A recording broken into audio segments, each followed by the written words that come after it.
오늘 하나님께서 우리에게 주신 말씀은 잠언 21장 9절 말씀입니다. 잠언 21장 9절 말씀 구약 성경 934면입니다. 제가 봉독해 드리도록 하겠습니다. 다투는 여인과 함께 큰 집에서 사는 것보다 움막에서 사는 것이 나으니라. 아멘. 예, 이제 이번에 7월에 일본에서는 미야자키 하야오라는 유명한 감독의 애니메이션이 새롭게 개봉된다고 합니다. 이 감독은 센고 치히로의 행방불명 같은 유명한 작품도 만들고 상도 많이 받아서 유명하기도 하고 인기도 굉장히 많아서 일본에서는 이미 많은 사람들이 주목을 하고 있다고 합니다. 그런데 이 애니메이션의 제목이 그대들 어떻게 살 것인가입니다. 만화 영화 치고는 굉장히 무게감이 있는 제목이죠. 우리가 만화 영화 하면 항상 어린아이들이 보는 것, 그냥 재밌게 가볍게 보는 것이라고 생각하는데 이 제목을 보면 뭔가 굉장히 마음이 숙연해지고 우리 자신의 인생을 되돌아보게 됩니다. 어떻게 살 것인가? 어떻게 살 것인가? 우리가 어떻게 살 것인지를 항상 정하고 살지는 않는 것 같습니다. 하지만 어떻게 살고 싶은가는 모두 다 마음속에 결정을 하고 계실 겁니다. 아마 잘, 기쁘게, 행복하게 살고 싶다. 모두 다 같은 마음이지 않을까 싶습니다. 이 세상에 누가 괴로운 마음으로 살고 싶겠습니까? 이 세상에 누가 고통당하고 혼나면서 살고 싶겠습니까?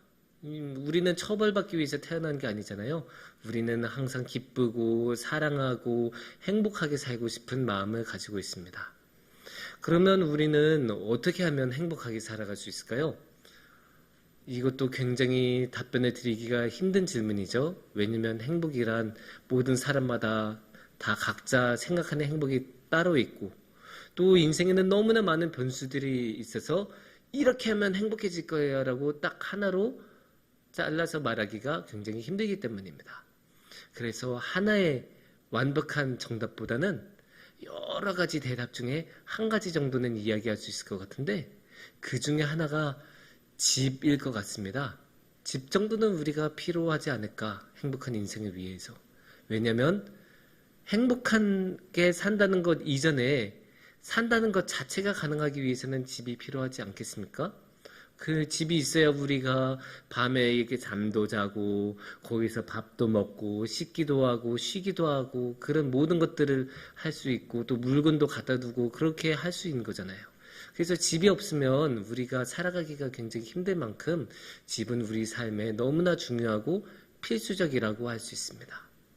하지만 오늘 말씀에서는 그 집이 다가 아니라고 분명하게 이야기하고 있습니다. 오늘의 말씀에서는 이렇게 말하고 있죠. 오늘의 말씀 9절에서는 다투는 여인과 함께 큰 집에서 사는 것보다 움막에서 사는 것이 나으니라 라고 말씀을 하고 있습니다. 여기서 이 움막이라는 말에 대해서는 좀 설명이 필요할 것 같습니다. 우리가 움막이라고 하면 이제 박물관 같은 데서 원시인들이 지프로 이렇게 엮어서 만든 그런 집을 많이 생각하잖아요. 근데 사실 여기서는 그런 것을 생각하지는 않아요. 이스라엘 사람들도 그렇게 못 살지는 않았습니다. 여기서 말하는 움막이라는 것은 사실 지붕의 한 귀퉁이를 말하고 있는 거예요. 왜냐면 이스라엘 사람들의 집은 지붕이 평평했어요. 왜냐면 거기는 비가 그렇게 많이 안 오고 눈이 많이 안 오니까 지붕이 우리나라처럼 이렇게 가파를 필요가 없었어요. 그래서 대부분 이렇게 평평하게 지은 다음에 그러면 이렇게 평평하게 지으면 어때요? 필요하면 이 지붕도 방처럼 쓸 수 있겠죠? 그래서 이 지붕의 한 귀퉁이를 이 움막에서 말을 하고 있는 겁니다. 그러니까 오늘날 우리로 치면 옥탑방 같은 거를 생각하면 이해하기가 쉬울 것 같습니다. 그리고 앞에 이제 나오는 이 다투는 여인이라는 것도 이 당시에는 워낙에 남자를 중심으로 쓰여졌으니까 여인이라고 쓰여진 거지 사실 꼭 여성을 콕 집어서 말한 거는 아닌 겁니다. 그래서 우리식으로 생각하면 배우자라고 생각하시면 훨씬 편하실 것 같습니다. 그렇다면 오늘의 말씀을 이렇게 한번 생각해 보실 수도 있을 것 같습니다. 다투는 배우자와 강남 55평에서 사는 것보다 차라리 옥탑방에서 사는 게 훨씬 편하고 좋다. 이렇게 이야기를 할 수 있을 것입니다. 그러면 여기서 이 강남 55평짜리 아파트가 의미하는 것은 무엇일까요? 단순히 그냥 집만 의미하는 것은 아닐 겁니다. 왜냐면 그런 강남 55평짜리 아파트를 사기 위해서는 재산도 많이 필요하고 그 아파트를 관리하기 위한 비용도 많이 들고 그런 많은 것들이 다 수반이 되잖아요. 그러니까 이 집으로 표현하고 싶은 거는 결국 물질적인 여건 전반에 다 말을 하는 것일 거예요. 그러니까 이 말씀을 생각해 보면 정말로 그렇게 물질적인 게 중요할까? 그래, 물질적인 게 물론 중요하지. 그 물질적인 게 없으면 살아갈 수 없으니까 물론 밥도 먹어야 되고 입을 옷도 필요하고 다 필요한 건 맞는데 그게 전부가 아니야. 그게 다가 아니야. 그것보다 더 중요한 게 있어. 라고 오늘 말씀은 이야기하고 있습니다. 사실 우리도 그런 거 많이 겪기도 해요. 물질적인 거 굉장히 중요하지만 그 물질만으로는 행복한 삶을 누릴 수 없다는 것, 분명히 필요하지만 그걸로는 충분하지 않다는 것을 우리는 자주 겪습니다. 몇 년 전에 Dear My Friends라는 그 드라마가 있었습니다. 저는 이제 굉장히 재밌게 봤었던 드라마인데 굉장히 이제 연세가 드신 분들의 이야기를 중심으로 만든 드라마인데 거기서 어떤 인물은 굉장히 잘 살았어요. 남들이 보기에는. 왜냐면 좋은 집, 큰 집에서 살았고 좋은 차 가지고 있었고 남편도 교수여서 돈도 잘 벌어다 주고 또 남편이 교수니까 사회적인 지위도 어느 정도 있었을 거 아니에요. 그래서 남들 보기에는 굉장히 부러워할 만한 조건을 다 가지고 있었던 분이었습니다. 근데 이분이 행복했을까요? 아니요. 전혀 행복하지 않았습니다. 왜냐? 남편에게 지속적인 가정폭력에 시달렸기 때문입니다. 너무나 이제 끔찍한 가정폭력에 시달렸는데 이렇게 가정폭력을 당하면 사람이 굉장히 비참해지고 작아지고 힘들어집니다. 우리가 오늘 말씀에 나오는 게 그냥 다투는 여인이라고 하니까 굉장히 별거 아닌 것 같잖아요. 그냥 너무 그냥 쓱 하고 지나가고 그냥 다툰다고 하니까 조금 언성 조금 높이니까 너가 그럴 수 있어 막 이 정도로 하고 그냥 끝나는 것 같이 보이는데 사실 폭력은 그렇지가 않아요. 폭력이라는 거는 항상 더 커지고 커져서 더 큰 폭력으로 멈추기 전에는 멈추지 않는 그런 안 좋은 속성을 가지고 있어요. 이 말인즉슨 결국 소리 지르는 걸로 언성을 높이는 걸로 시작한 게 결국 소리를 지르고 안 좋은 욕을 하기 시작하고 거기서 더 나아가면 이제 신체적인 폭력까지 가는 것으로 우리는 쉽게 생각을 할 수가 있습니다. 이런 것은 사실 우리가 어디서든 당할 수 있어요. 직장에서도 그런 신체적인 언어적인 폭력을 당연히 당할 수 있죠. 그리고 그런 언어적인 폭력을 당하면 굉장히 힘든 거는 분명한 일입니다. 특히 이렇게 폭력을 당하면 계속 폭력을 하는 가해자의 그런 눈치를 볼 수밖에 없기 때문이죠. 그런데 가정폭력이 그런 일반적인 다른 폭력보다 더 비참한 거에는 이유가 있어요. 왜냐면 가정폭력은 그 가족이란 거는 매일 보잖아요. 도망갈 수가 없어요. 어디 갈 수도 없고 매일매일 보고 매일매일 겪고 결국 그 가정폭력을 행하는 사람이 기분이 안 좋으면 기분이 안 좋다고 얻어맞고 기분이 좋으면 좋다고 얻어맞고 계속 얻어맞기만 하는 거예요. 그리고 이 가정폭력이란 게 끔찍한 거에 가족이란 거는 사실 우리가 가장 믿을 수 있는 사람이잖아요. 우리가 이 세상에서 가족만큼 믿고 사랑하고 따를 수 있는 사람이 또 누가 있겠습니까? 그런데 그런 사람한테 폭력을 당하고 또 우리가 집이라는 거는 또 가장 편하게 쉴 수 있는 장소이어야 되지 않겠습니까? 그런데 그런 곳에서 폭력을 당한다고 생각하면 이 가정폭력을 당한 사람은 이 세상에서 믿을 사람도 없다는 것이고 이 세상에서 편하게 쉴 수 있는 장소도 안전한 장소도 없다는 뜻이 됩니다. 그만큼 가정폭력을 당하는 사람은 너무나 심령이 상해 있을 수밖에 없고 작고 초라해질 수밖에 없습니다. 그렇게 괴롭고 상처받은 영혼들을 보면 이렇게 다투는 사람과 함께 한 지붕 아래서 사는 게 정말로 힘든 일이구나라는 것을 다시 한번 깨닫게 되고 오늘의 말씀이 정말 틀린 게 하나도 없구나라는 것을 다시 한번 생각할 수밖에 없습니다. 그러면 어떻게 하면 우리는 행복한 삶, 기쁜 삶을 살 수 있을까요? 오늘의 말씀에서는 이 다투는 사람과 함께 사는 집을 포기하고 움막에서 사는 게 낫다라고 이야기를 합니다. 근데 그렇다고 해서 움막에서 살면 자동적으로 행복해진다는 뜻은 아니겠죠? 성경에서 그런 말씀으로 이 이야기를 한 것은 아닐 겁니다. 그러면 이 이야기는 뭘까요? 일단은 폭력에서는 무조건 벗어나라는 거죠. 폭력 밑에서 계속 있으면 그것은 좋지 않다. 그 물질적인 것을 모두 포기하는 한이 있어도 일단은 그 폭력에서 벗어나야 한다. 그런 것을 이야기를 하고 있는 겁니다.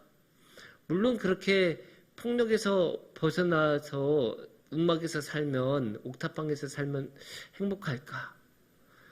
그거에 대해서도 생각의 일부 여지는 있어요. 왜냐면 그렇게 갑자기 모든 물질적인 것을 포기하고 뛰쳐나왔으니까 무리푼일 것이고, 갑자기 뛰쳐나온 거니까 혼자 있것 아닐 거예요. 그러면 혼자서 그렇게 무리푼으로 살아가면 행복한 삶을 살 수 있을까?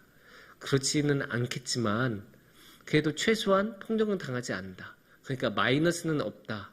그러면 이제 그렇게 폭력당하는 게 워낙에 이제 힘든 거니까 일단 거기서 긴급 탈출을 해서 마이너스를 없애고, 그러면 이제 플러스를 이제 채워나가면 되는 거예요. 그래서 이제 플러스를 찾아서 행복을 얻을 수 있는 삶을 살면 되는 건데, 그러면 그거를 어떻게 하는 게가 중요하겠죠? 그러면 이 말씀에서는 그것을 분명히 이야기를 하고 있어요. 근데 그 말씀은, 오늘의 말씀에서는 그걸 굉장히 숨겨진 방식으로 이야기하고 있어요. 그게 뭐냐면 결국 다투는 자하고 큰 집에서 사는 것보다 움막에서 사는 것이 낫다. 이 이야기를 오늘의 말씀에서는 하고 있는데, 거기서 결국 중요한 거는 이 다투는 사람하고 큰 집에서, 그러니까 물질적인 것이 모두 다 보장된 상태에서 큰 집에서 사는 게 그렇게 중요한 게 아니다. 이 말은 결국 누구하고 사느냐가 중요하다. 폭력을 휘두른 사람하고는 아무리 물질적인 것을 함께 누려도 좋지 않다. 정말로 사랑하는 사람하고 살아야 된다. 그거를 이야기하고 있는 거예요. 누구하고 사는가. 이게 핵심인 거고, 그 누구라는 것은 결국 사랑하는 사람이 되겠죠. 그게 물질적인 것을 다 포기할 만큼 그렇게 가치가 있는가? 가치가 있다라고 분명히 이야기를 해요. 21장 19절, 잠언 21장 19절에서는 조금 더 한 걸음 더 나아가서 이야기하고 있어요. 다투며 성내는 여인과 함께 사는 것보다 광야에서 사는 것이 나으니라. 아까는 그래도 옥탑방이라도 있었잖아요. 여기선 그 옥탑방마저도 없어요. 광야, 그냥 사막, 아무것도 없는 곳. 물도 없고 전기도 없고 불도 없고 아무것도 없는 그런 광야에서 사는 것이 차라리 낫다. 그만큼 그 물질적인 것을 다 포기하더라도 이런 다투는 사람하고는, 폭력에 휘두르는 사람하고 살면 안 된다. 그 대신에 자신을 정말로 사랑할 수 있는 사람하고 살아야 된다는 것을 이야기하고 있어요. 폭력하고 사랑은 오늘의 말씀에서는 반대라고 이야기할 수 있어요. 왜냐하면 폭력은 공격을 하고 해를 끼치고 어떻게든 안 좋은 영향을 끼치지만, 사랑이란 것은 항상 상대를 보듬어주고 받아주고 항상 좋은 곳으로 이끌어준 것이 사랑입니다. 그렇기 때문에 우리는 항상 사랑하는 사람하고 살아가야 된다는 것을 기억해야 합니다.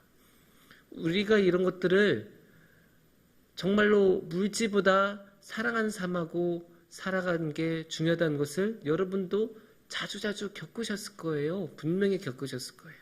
그런 이야기도 많이 들으셨을 거고. 우리가 생각해보면 회사 같은 데서 회식 같은 거 많이 하잖아요. 회식, 맛있는 거 먹는 회식 좋을 수 있죠. 근데 그 회식에 자신이 굉장히 자신을 괴롭히는 직장 상사하고 같이 회식한다면 그 회식이 지겹겠습니까? 전혀 지겨울 수가 없죠. 그 맛있는 음식도 전혀 맛있게 느껴지지 않고 그저 그 자신을 괴롭히는 상사의 눈치만 보고 그렇게 힘든 시간이 될 것입니다. 또 우리가 이런 이야기 많이 듣잖아요. 별로 사랑하지는 않았는데 조건 보고 결혼했다. 그런 사람들이 물질적인 조건은 채워졌을 수는 있는데, 그런 사람들의 대부분의 경우는 마음까지 채워지는 경우는 별로 없습니다. 그렇기 때문에 우리가 정말로 우리의 마음을 완전히 채워줄 수 있는 사람, 그게 누구겠어요? 우리를 사랑하는 사람. 그래서 정말로 사랑하는 사람하고 살아가야 한다는 것을 다시 한번 우리는 여기서 볼 수 있습니다. 그렇다면 우리를 가장 사랑하는 사람은 누구일까요? 우리를 가장 사랑하신 분은 역시나 하나님이십니다. 하나님만큼 우리를 사랑하시는 분은 없어요. 하나님만큼 우리에게 자신의 모든 것을 내어주고 자신의 모든 것을 버리고 자신의 목숨을 버리면서까지 우리에게 다가와 주신 분은 없어요. 그래서 하나님만큼은 확실하게 우리가 믿을 수 있는 분이고 하나님은 정말로 사랑으로 가득 찬 분이라는 것을 우리가 항상 믿고 따를 수 있습니다. 그래서 우리가 하나님하고 함께 살아가는 게 그렇게 행복하다고 성경에서는 항상 이야기를 해요. 시편 84편에서 그런 이야기를 하는데 시편 84편 10절을 보면 주의 궁정에서의 한 날이 다른 곳에서 첫날보다 나은즉 악인의 장막에서 사는 것보다 내 하나님의 성전 문지기로 있는 것이 좋사오니 라고 이야기를 하고 있습니다.